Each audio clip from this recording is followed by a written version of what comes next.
Yo, what is up everybody? Welcome back to another Fortnite Mobile video and welcome to the first episode of how to get better at Fortnite Mobile. This will be a multi-video series where I'll teach you guys from all the way to the basics of Fortnite Mobile to all the new fancy high ground retakes, tunneling, etc. And keep in mind that I'm not a competitive mobile player nor I play arena that much. I'll be teaching you guys with my almost 2 years of experience in Fortnite Mobile. So in this first episode of how to get better at Fortnite, we'll talk about how you can choose the best HUD and settings for yourself, and we'll also talk about how you can become a perfectionist in the basic buildings of Fortnite. We'll also talk about the best building and editing courses for beginners, and also at the end I'll share my personal tips that will help you get better at Fortnite Mobile. And if you end up liking this video, then please do me a favor, hit that subscribe button if you haven't already, because we're trying to reach 7,000 subscribers by the end of this month. So yeah, without any further ado, let's get right into the video.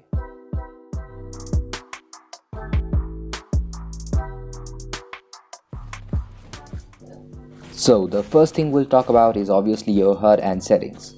Choosing a comfortable HUD and sensitivity is a must if you want to get better at this game. So if you ask me what is the best HUD for you, then it's actually your own HUD. No matter what others say, if you're comfortable with your HUD, then you don't have to make any other changes. But if you're not comfortable with your HUD, then you should immediately make some changes. You can copy other Fortnite mobile players' HUD, and if you want to try mine, then I'll link my both 4-finger claw and 5-finger claw HUD video in the description. But if you want to make your own, then what I'll recommend is to go for 4-finger claw. If you're already on 4-finger claw or above, then congratulations, you're already on to a good start. If you want to get better at this game, then you need to step out of your comfort zone. If you're on 2-finger right now, immediately switch to 3-finger claw.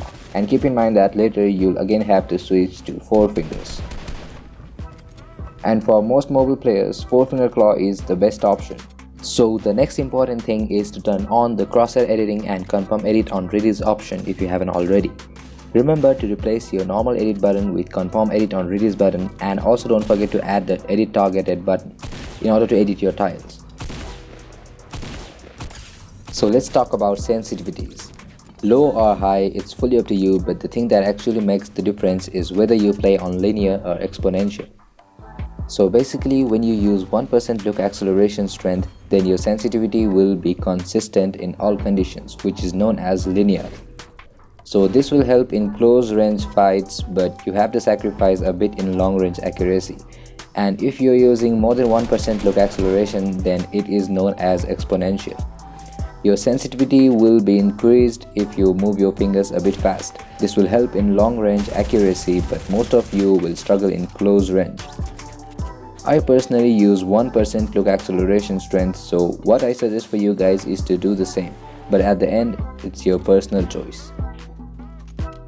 The other setting that you should never use is autofire. If you are still using it right now, then there's still some time, you can join the no autofire gang. But on serious note, autofire is the thing that will actually not let you improve on the game.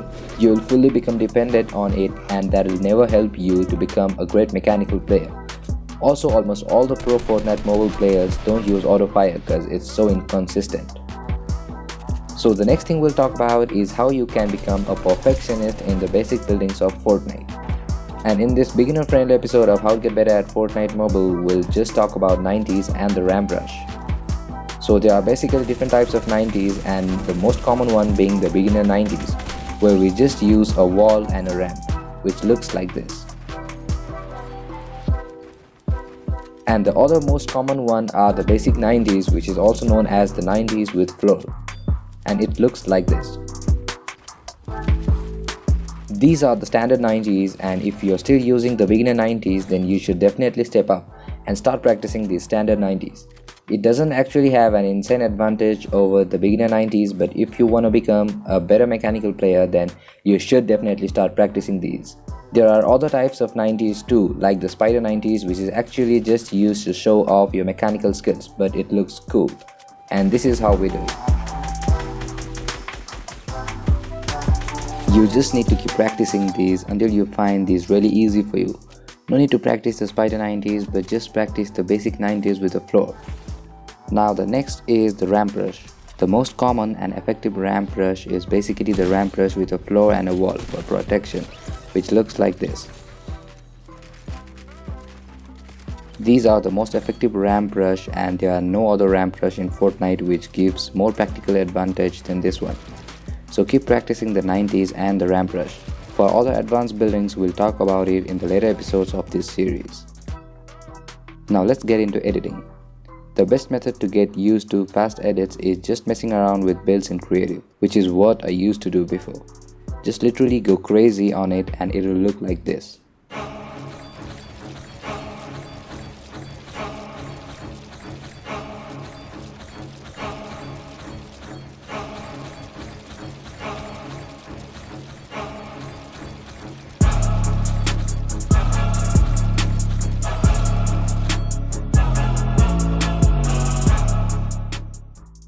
For you to improve at this game, you need to do some editing courses, and in this episode we'll just talk about the beginner edit course.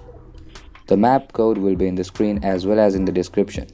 This is a beginner edit course, and here's a short clip on how this edit course is.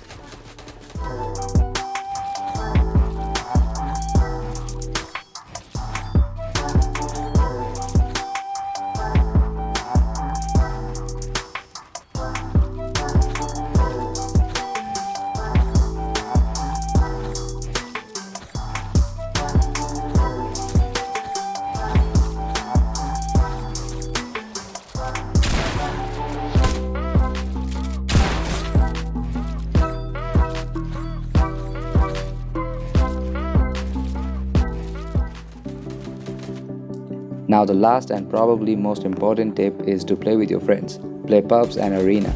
Don't play arena if you're still a beginner, but grind hard in pubs, and just keep in mind that you'll play smart and rush everyone you'll see.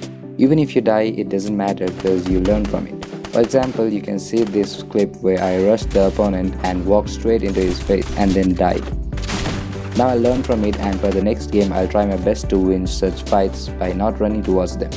So each time you die, you can learn something from it.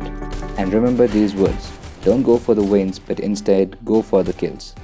You can hide all game and then kill the last person and get a dub. But if you grind hard all game and came second with 10 to 20 kills, then that's the actual dub. Because you didn't play the game as a clown just sitting in a bush all game. And that's pretty much it, guys. Let me know what you guys think about these kind of videos. If I get a positive response from you guys to watch this kind of videos, then I'll try my best to bring out the episode too. Like this video and hit that subscribe button if you haven't already, and I'll catch you guys in my next one. Till then, enjoy the rest of your day and keep grinding. Peace.